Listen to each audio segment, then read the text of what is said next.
Jean 15, 13. Il n'y a pas de plus grand amour que de donner sa vie pour ses amis. Vous êtes mes amis si vous faites ce que je vous commande. Je ne vous appelle plus serviteur, parce que le serviteur ne sait pas ce que fait son maître. Mais je vous ai appelé ami, parce que je vous ai fait connaître tout ce que j'ai appris de mon Père.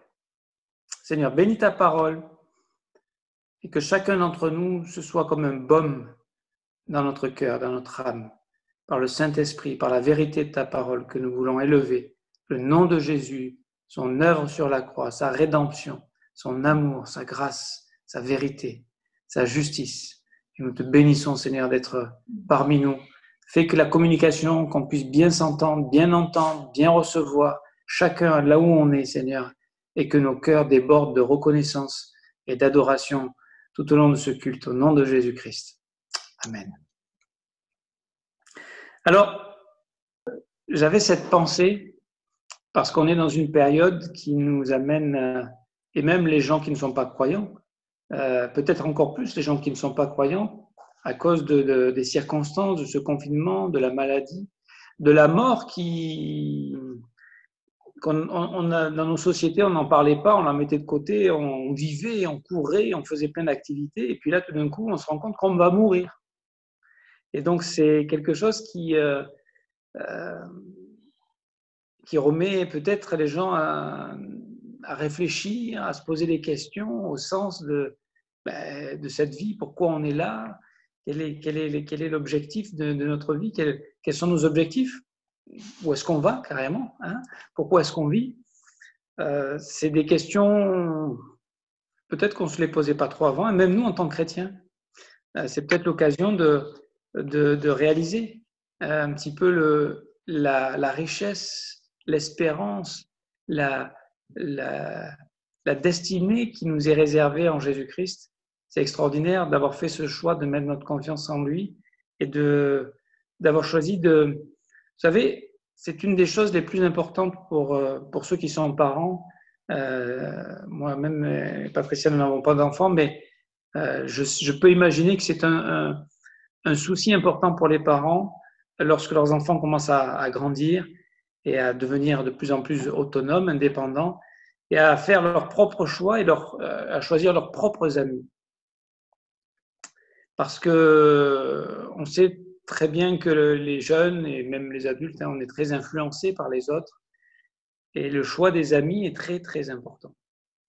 Et j'aimerais vous dire que la plus grande destinée que l'homme puisse découvrir sur cette terre, c'est de répondre à une invitation de la part de notre Dieu, qui est venu sur cette terre pour nous offrir son amitié. Et il l'a offerte à tous les hommes. Il l'offre toujours à tous les hommes.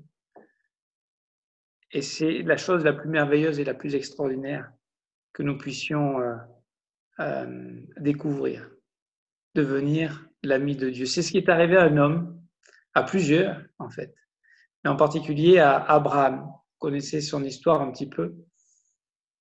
Et Jacques dit en Jacques 2, 23 qu'il a cru à Dieu, il a cru en Dieu, il a été justifié par sa foi, par ses actes aussi, et parce qu'il a cru en Dieu, parce qu'il a choisi de répondre à cette invitation d'être l'ami de Dieu. Il est dit qu'il est devenu l'ami de Dieu. Et vous connaissez dans Genèse chapitre 18 ce passage où l'Éternel vient visiter Abraham. Donc c'est Jésus-Christ préincarné qui vient. Hein. Et ce qui est intéressant, c'est de voir la relation déjà qui existe entre Abraham et Dieu. Abraham a choisi de faire confiance à Dieu. Il a choisi de partir de son pays, de quitter son pays. Il a choisi à un moment de se séparer de Lot. Il a choisi pour pas faire d'histoire de... Lui, il n'était pas intéressé par les richesses de cette terre. Il avait une chose qui l'intéressait, c'était d'être là où Dieu était et c'était de rester en contact avec Dieu. Bien sûr, il avait ce désir d'avoir une descendance et il s'attendait toujours à Dieu. Et là, Dieu vient et lui promet qu'il va y avoir, qu'ils auront une descendance. Alors que il a essayé par lui-même. Enfin bon, on ne va pas rentrer dans toutes ces histoires. Ce qui m'intéressait au verset 17, c'est alors l'Éternel dit, cacherai-je à Abraham ce que je vais faire? Parce qu'il a il dit, Abraham deviendra certainement une nation grande et puissante, et en lui seront bénies toutes les nations de la terre. Mais voilà, l'amitié que Dieu nous offre, on pourrait dire, elle est un petit peu déséquilibrée parce que lui, il est tout, il a tout, il est la sagesse, il est l'intelligence, il est la puissance, il est l'amour, il est la grâce, il est la vérité, il est la justice. Et quelque part, nous, qu'est-ce qu'on a à apporter, qu'est-ce qu'on a à offrir vous savez, dans une amitié, on apporte chacun quelque chose. Nous, on n'est pas à la hauteur de cette invitation. Et pourtant, on voit que le plaisir de Dieu ici, c'est de communiquer, de partager, de révéler ses plans, de révéler son cœur, de révéler sa nature, de se révéler à nous. Et en fait, c'est ce que l'apôtre Jean dit au verset 15 qu'on a lu. Je ne vous appelle plus serviteur parce qu'un serviteur ne sait pas ce que fait son maître, mais je vous appelais ami parce que je vous ai fait connaître tout ce que j'ai appris de mon Père.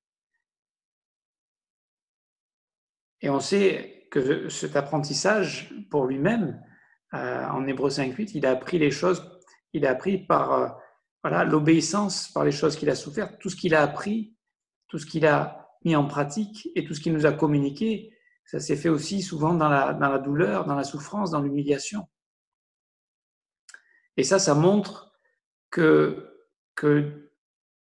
Dieu nous aime véritablement, c'est-à-dire qu'il paye un prix pour cette relation.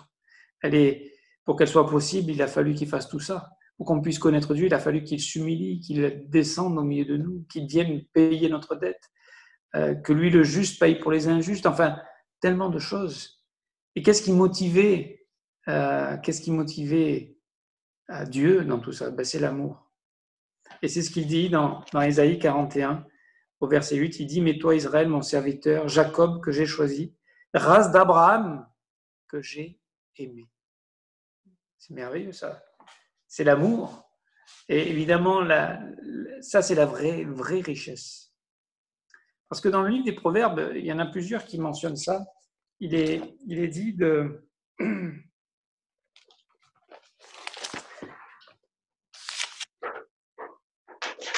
Il est dit au Proverbe 19, verset 4, « La richesse procure un grand nombre d'amis. » Et un peu plus loin, au verset 6, « Beaucoup de gens flattent l'homme généreux, et tous sont les amis de celui qui fait des présents. » Et ce qui est intéressant, c'est vrai que si on est riche et qu'on est généreux, on va peut-être avoir beaucoup d'amis. Mais quel genre d'amis? Est-ce que ce sont vraiment des amis ou est-ce que ce sont des gens intéressés? Et Dieu n'est pas à la recherche de gens intéressés. Dieu est à la recherche d'amis. Des gens avec qui il va avoir une relation, alors pas d'égal à égal, il est Dieu, mais des gens où c'est pas l'intérêt, c'est toute l'histoire de Job aussi, où le diable vient parler avec Dieu pour tenter Job en disant mais Job il t'aime, il fait tout ça parce que tu le bénis, mais arrête de le bénir et ça sera fini. Et c'est juste de voir que l'amour et l'amitié que Dieu veut nous offrir nous amène à grandir dans une amitié qui n'est pas intéressée. C'est pas une amitié, je vais être l'ami de Dieu parce que il va me bénir, parce que j'aurai plus de problèmes, parce que je vais devenir riche, parce que non, c'est une amitié parce qu'on aime ce qui est juste, ce qui est beau, ce qui est pur, ce qui est vrai. On aime Jésus, on aime, et parce qu'on découvre, parce qu'il nous révèle qui il est, parce qu'il nous apprend à connaître le Père, on devient émerveillé de ce que il peut pas y avoir de meilleur ami que Jésus. Proverbe 17 dit que l'ami aime en tout temps. Et notre Dieu, l'amour de Dieu est inconditionnel. Que nous le méritions ou pas, il nous aime toujours. Et c'est ce genre d'amis dont on a besoin, c'est ce genre d'amis qui va nous élever, qui va nous permettre d'atteindre la plus haute destinée que l'homme puisse avoir. d'être l'ami de Dieu. D'être l'ami de Dieu. C'est ce que Dieu nous propose. Comme Moïse, en Exode 33, 11, où il est dit qu'il parlait face à face avec Dieu comme on parle à son ami. Vous imaginez qui sommes-nous pour une telle invitation? Et tout à l'heure, je disais dans le livre des Proverbes que la richesse procure un grand nombre d'amis, mais ce n'est pas vraiment des amis en réalité. Parce qu'au verset, juste un peu plus haut, au verset 24 du chapitre 18, il dit « Celui qui a beaucoup d'amis les a pour son malheur ». Et il y a plusieurs histoires dans la Bible, on n'a pas le temps de développer, mais on se rend compte que, notamment en Lamentation de Jérémie, chapitre 1, versets 2 et 19, où il parle qu'Israël s'était fait des amis. Et puis quand il s'est retrouvé dans le besoin, ses amis l'ont abandonné. Parce que ce n'étaient pas des vrais amis. Ils étaient juste venus pour se servir, pour prendre. Un ami aime en tout temps. N'abandonne pas. Comme notre Dieu, il a promis de jamais nous abandonner. Et son amitié est toujours là. Et quand ça ne va pas trop bien dans notre relation avec Dieu, c'est toujours quelque part de notre faute. Ce n'est pas Dieu qui n'est pas à la hauteur de l'amitié à laquelle il nous invite. Il est toujours à la hauteur. Et d'ailleurs, il veut que cette amitié soit personnelle, soit intime, soit chacun d'entre nous avec lui, et en même temps, tous ensemble aussi, puisque dans Jean chapitre 15, je m'arrête parce que c'est l'heure, et dans Jean chapitre 15, vous êtes mes amis si vous faites ce que je vous commande. Mais qu'est-ce qu'il nous commande? C'est ce qu'on voit au verset 12, c'est ici mon commandement, aimez-vous les uns les autres comme je vous ai aimés. Donc, cette amitié qu'on a avec lui fait qu'on va être amis les uns avec les autres. Et c'est pour ça qu'on a tant de joie ce soir de se retrouver d'un peu partout, tous les frères et sœurs qu'on connaît, et ceux peut-être qu'on connaît moins ou qui viennent de se rajouter. Et on est tellement heureux de pouvoir se rassembler parce qu'on a trouvé l'amour de Dieu, on a trouvé l'amitié de Dieu. Et parce qu'on est amis de Dieu, parce qu'on a le bon ami, alors on va être amis les uns des autres et on va pouvoir manifester l'amitié et l'amour les uns envers les autres. On va pouvoir témoigner de la fidélité de Dieu. De cette amitié qui est notre destinée. C'est qu'on sera dans l'éternité avec notre Dieu. Et donc, je voulais juste nous recentrer sur ce privilège que nous avons en tant qu'enfants de Dieu. C'est que cette invitation, elle est ouverte, jour après jour, constamment. Dieu nous invite à être ses amis, à parler avec lui, à l'écouter aussi, à ce qu'il a à nous dire. Et à partager, à grandir et à connaître notre Dieu. Et ça, c'est le vrai trésor. Ça, c'est la vraie richesse. Ça, c'est la vraie amitié. Ça, c'est l'ami. Je veux dire, quand on a un ami comme ça, on risque rien. Notre vie est réussie d'avance grâce à notre ami Jésus. Donc, je veux, moi, lui remercier de m'avoir, parce qu'il le dit, c'est lui qui, au verset 16, c'est lui qui nous a choisis, de nous avoir choisis, de nous avoir appelés, d'avoir ouvert notre cœur et nos yeux pour qu'on désire au plus profond de nous. Et pendant ce temps en particulier où le monde est bouleversé, où on ne sait pas comment on va refonctionner après, comment ça va être après. Mais nous, on sait, on n'a pas de crainte, parce que notre ami Jésus a promis qu'il était avec nous et qu'il va nous conduire. Et c'est lui qui nous remplit. C'est lui notre joie, c'est lui notre force, c'est lui notre espérance. Donc que Dieu vous bénisse à chacun.